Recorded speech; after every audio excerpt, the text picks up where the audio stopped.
All right, starting with number one, I'll walk you through my steps, how I did it, so that you can answer those prompts. I'm going to add 28 to both sides so that I can isolate secant. I got to isolate my trig function, even though it's secant, not regular cosine, not regular sine, not regular tangent, doesn't matter. Let's isolate it. Let's get it by itself. So we'll add 28, we'll divide by 14. You're with me there. Now, honestly, just knowing that 28 over 14 is 2. This isn't on our reference chart because on a reference chart, we only have sine, cosine, tangent. So we have to remember that secant really is the opposite, sorry, the reciprocal of cosine.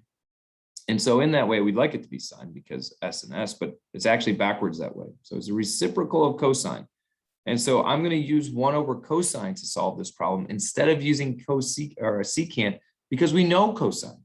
And now the problem is we still have 1 over cosine. So how do I get rid of that? Well, we have to use this idea of reciprocal still. So we're going to flip this upside down, and we can do that as long as we flip this upside down. So we're going to flip both sides upside down until we get cosine of x equals 1/2.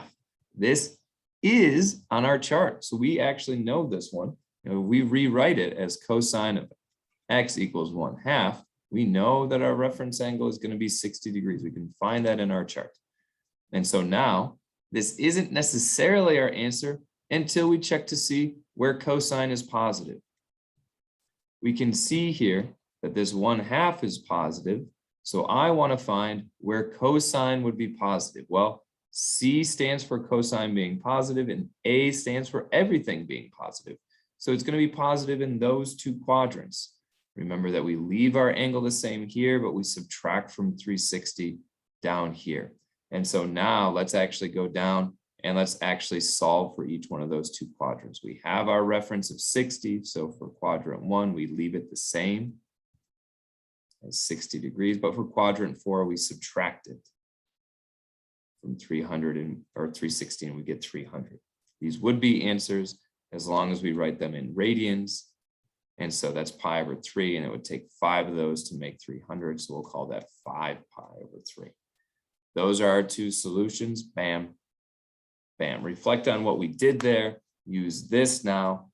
Answer those prompts and now solve an example problem or go back and rework your test problem.